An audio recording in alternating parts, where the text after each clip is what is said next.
Hey everyone, welcome into Attacking Third. This is an emergency podcast episode. We are going live because there's breaking news in the NWSL. The U.S. women's national team forward, Trinity Rodman, has re-signed with the Spirit. Rodman is staying in Washington on a record-breaking 3-year deal, reportedly worth over $2 million a year, including bonuses. This move makes Trinity Rodman the highest paid player in the NWSL and, according to her agent, in the world. We are breaking it all down here on Attacking Third, because where else would we be? Alongside Darian Jenkins and Sandra Herrera, I am Lisa Carlin. Thank you so much for joining us. If you're listening as a pod, watching on Golazo Network, or with us live on YouTube, leave comments, join the chat, and let us know what you think about Trinity Rodman staying in Washington. I had to go through my boxes and pull out my Rodman kit out of temporary retirement where I put it. Darian, you called this move. You said that she was going to stay in the NWSL.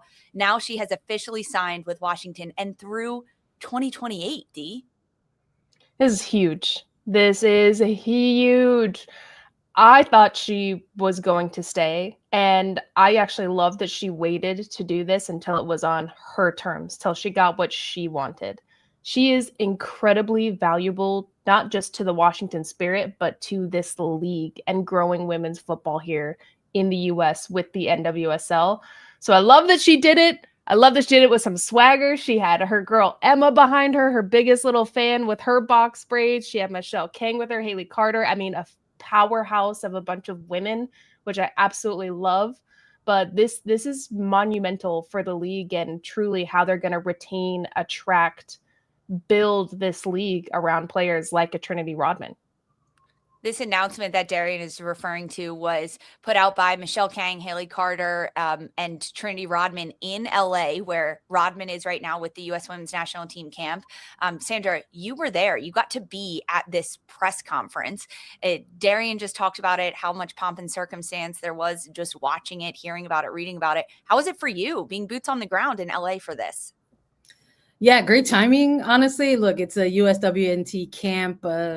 Got out here for coverage of those games, and all of a sudden media's getting some media inquiries in their inboxes, a special announcement from the Spirit and by Michelle Kang, by Haley Carter. What could it all mean? What could it possibly be alluding to? And I think for a lot of people there was chatter about, is it done? Because what's been happening is work behind the scenes. There's been effort to get this across the finish line between Trinity Rodman's management team, her agents, and Washington Spirit, and obviously everything that has transpired with the high impact player stuff, the 2 grievances that have been filed. Essentially, it's been a long time coming. So it definitely felt like, well, if there's some event, a special media event tied to an announcement, what could it be? All the arrows were trending towards this, and I walked in honestly not knowing really what to expect. I mean, it's in Los Angeles for starters, so I think for a lot of people there was some strange question marks around that, and then more pieces kind of coming together. Well, Trinity Rodman's in USWNT camps right now. Like, is this more kind of like, little pieces of cookies, on a trail to follow, to the promised land? It turns out it was. There was a little bit of a buildup, like what could it actually be? The fact that there was an introduction for Michelle Kang, for Haley Carter, the CEO, and Kim Stone, hosted by Sebi Salazar. Shout out to our colleague. Like it's just like, well, like what's happening here? And then there was just like a bit of a buildup to the buildup and to the moment. So there was something unique about it in that this hasn't been done before. Mm-hmm. And for that reason alone, with time to reflect on it, it just felt special. Like you just knew that like this is one of those very tangible historic things in time that you get to point at and say, this is where it happened, this is when it happened, and this is what it looked like then. And so it's just a really, really good moment for, number one, for Trinity Rodman specifically, but there's a lot of victory laps, I think, for a number of parties involved. Obviously, folks on the Spirit side, the league as well. The league as well is going to celebrate this as they should.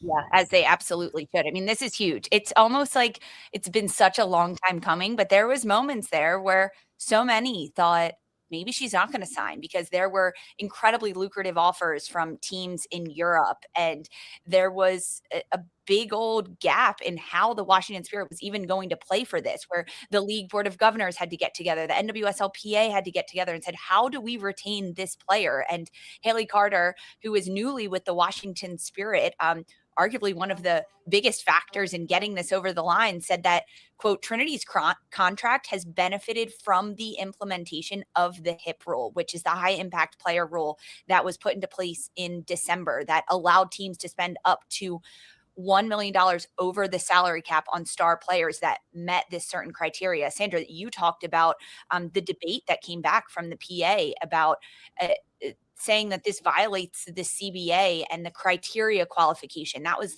one of their biggest things, controls and interferes with which players get paid more. And there was a bit of back and forth. And frankly, it's still a little bit up to date at points, but this is a rule that has been put into a place. And as of right now, call it the Rodman rule if you want, because it has worked and it has allowed Trinity Rodman to stay in the NWSL. It is good for the league. It's good for the players. It affects both of them massively. For the league, Darian, Rodman is not just a player that scores goals. She is so much bigger than that as a marketing agent and a face for the league. What does this say that she is staying in the NWSL? I kind of want to throw that back to you because I want to speak a little bit more on what this means for generations to come and how impactful she is to those that look up to her and those around her. But Lisa, I want to ask you that question because I feel like you're more of you have such a good perspective on what this means for the league on the broader scale. So what do you think about that?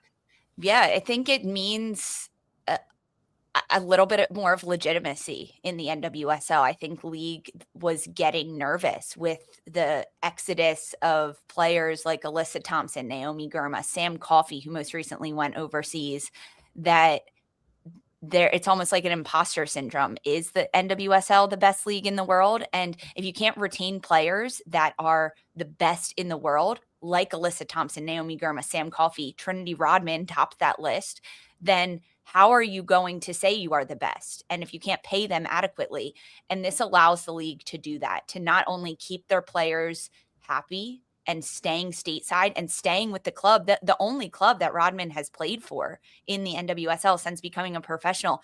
That says a lot about the league and Washington Spirit as a club, Michelle Kang as an ownership group, the facilities that Washington has, the goals that they have, even despite the change in roster rotation that Rodman wants to stay there. It's almost like the validation that the league needs, that we are the best and we can retain the best players, i.e. Trinity Rodman, even if it takes until the final hour when players should be reporting to camp for preseason. The what if side of it is going to get played down a ton, right? Because the what if doesn't matter anymore because she's here. But to your point, Lisa, like if she did not stay in NWSL, it would have, at least optics wise, it would have felt catastrophic. You never want to, let them see you sweat, right? That's the phrase. Optics is a really good keyword. But optics is the main word there. The perception for people, perception is reality. And the fact is in 1 year, that's why the Sam Coffey stuff was so interesting. Like in 1 year, that's what it marked from January 2025 to January 26. There were some significant key players who decided to make that leap to go play overseas, and credit to them. Like this is, reflective of how the sport has evolved and grown, and players have fought for this type of agency and they're getting it, and they should 100% be taking that, and they should 100% be supportive in that. But in what that means for the league specifically, not great, right? That you are getting these players leaving, and the fact that you're not necessarily seeing this a little bit of the pendulum swing the other way kind of sucks. Like it's not like you're like, what's going on here? And so yes, the NWSL has superstars. It has players that are incredible on the pitch. This is the league of Barbara Banda and Temwa Shawinga. This is still the league of Sophia Wilson, Mallory Swanson. But that didn't make any of that other stuff matter any less. Those are still things that happened in a matter of a year.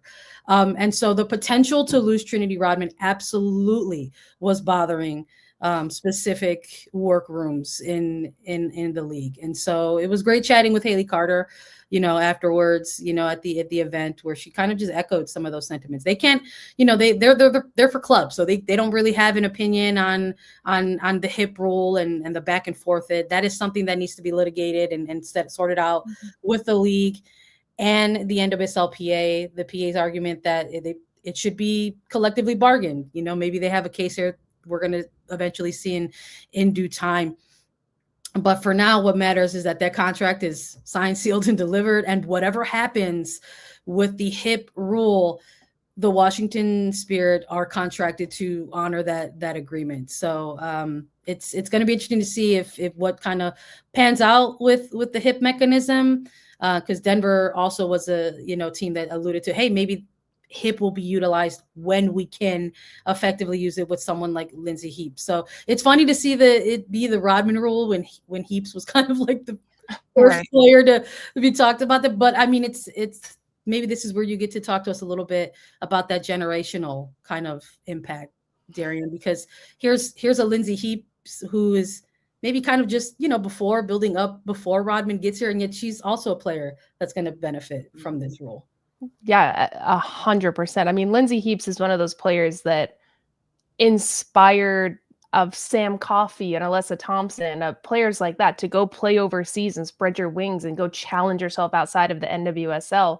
But I look at Trinity Rodman and her doing this on her terms, getting the bag that she deserves, but also fully being herself this entire time is what I love. And I think not just what she brings on the pitch is incredibly valuable to the Spirit, to the league, to the U.S. Women's National Team, to have that here in our backyards and watch her every weekend, but also what she brings off of the pitch. To me, to see little Emma, her biggest fan there with her colorful box braids, inspired by Trinity Rodman, seeing herself in somebody that goes and completely is who they are on and off of the pitch, is so inspiring. And I loved this quote when Trinity was at the press conference. She said, "I do want to be involved with the youth that are less fortunate, because I know, even speaking from experience, I was not financially stable growing up. Those that are naturally gifted or not even need to have the ability to play sports to get where I'm at, because it's a dream, and I think everyone should have that opportunity." She is so emblematic. Sandra, shout out. I'm reading your article on CBS Sports. Go look it up, everybody. That just hit my heart, because I wish I had a player like a Trinity Rodman to watch when I was a little girl. And she is that for the league, for what she looks like, for what she does, how she shows her personality, her flair, how she is as a businesswoman. And she is in the right place, surrounded by the right people to do it. So I think just moving forward, she is the blueprint of how you want to move as a marketing professional athlete that is giving back in this league. And I absolutely loved that. Rodman is also, for how talented she is and smart and savvy as a businesswoman, she loves her fans. She is always doing TikToks with them. And I've been to Washington games and worked them. She stays and she says hi, win or lose, to every single fan that waits for her around the field. She goes around and she takes pictures with them and she signs their autographs and does those TikToks. And you can tell how much it means to her to be a role model too. And she does not take that responsibility lightly. And I think that's so evident in the quote that you just said, Darian, about how much she wants to be a difference for these players. And I think that Washington Spirit and the community that she has built at that club specifically says a lot about this. Maybe when she was 18, if she signed with a different club, would she still be at that club on her third contract? I don't know, right? That's another what if that maybe it doesn't matter at this point, but she has found a home at Washington and the fans have embraced her and she has embraced them to the point where she wasn't going to leave and she didn't want to leave and she was going to do whatever it took to stay there. And of course, Washington wanted to keep her just as much, but to me, it says a lot that she also wanted to stay there because frankly, she could have gone anywhere, any club, any team, any country would have taken her and paid her. So to me, that's a lot for Rodman to stay at Washington. And now the question is, when are they going to win the championship? Because she's 23 years old right now. They have lost the NWSL championship in the final the last 2 seasons, and her contract takes her through the age where she will be 26, arguably in her prime of football. To me, the best years of Trinity Rodman and Washington Spirit and this club are on the horizon, and she gets to stay in the NWSL, and we get to watch her continue to grow and develop as a player and a professional.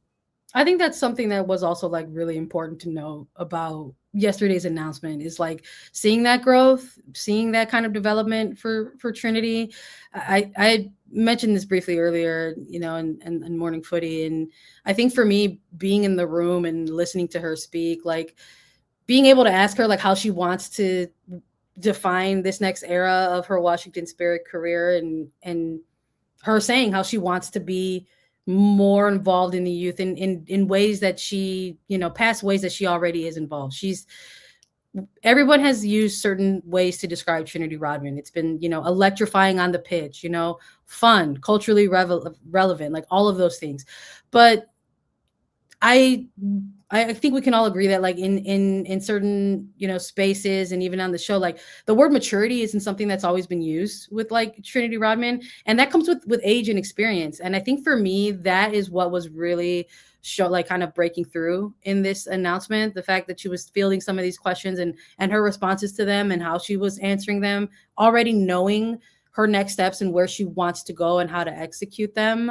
I think that's very important to know here as well. Everyone's like, well, what comes next for Trinity Rodman? And it's like, we're going to get to see it. And she's already thinking about the ways in which she's going to deliver, how she wants to deliver, you know, not just on the pitch, but for herself and for the community around her and the youth around her. And so it's a really exciting moment in time. And I'm really glad that it had kind of just all of the special event like hype around it, because that's never been done before for a player and this contract of this magnitude. So I hope in the future that this is just the first one that gets celebrated like this. And I hope there's more to come. Potentially more to come. This is big news. This is a lot. Break out your once hung up Trinity Rodman Spirit kits, dust them off, and get ready to watch Trinity Rodman in the NWSL for another 3 years, getting paid what this superstar player absolutely deserves. That does it for our emergency pod. Final thoughts from either of you, Sandra, Darian, before we wrap this up? I want to go to Rowdy Audi now. This is the year we do an A3 at Rowdy Audi and the yellow wall, cheering on these teams. I can't wait. Let's go. We heard a lot yesterday about rising tides, all ships. It feels like a domino effect. Rodman echoing that, you know, she mentioned that hopefully that this opens doors for more. She does not want to be the only player having this type of moment, receiving this type of contract. So I'm here for it as well. That's the energy I want. You want that from your league face. You want your league face signing a contract at the podium saying, come on over. Yeah, that's exactly what you want. She looks happy. She looks healthy. She looks ready to rock at Audi for the Washington Spirit fans. And it was a long-awaited announcement. The saga was long, but the ending was so perfect and beautiful for Trinity Rodman, Washington Spirit fans, and the NWSL. And if you're itching to watch Trinity Rodman play, guys, you can this Saturday. She's playing with the U.S. Women's National Team against Paraguay, and then you get to hear our thoughts. Join us on A3 Saturday, immediately following the U.S. match, and we're going to bring you all the live reactions and the analysis. We will see you on Saturday. Thanks everyone for hanging with us. Stay safe this weekend in this winter weather storm, and follow us on Attacking Third wherever you get your podcasts. Leave us a 5-star rating and review, and we'll see you Saturday. For Phil, Audrey, Darian, and Sandra, I'm Lisa. This was Attacking Third.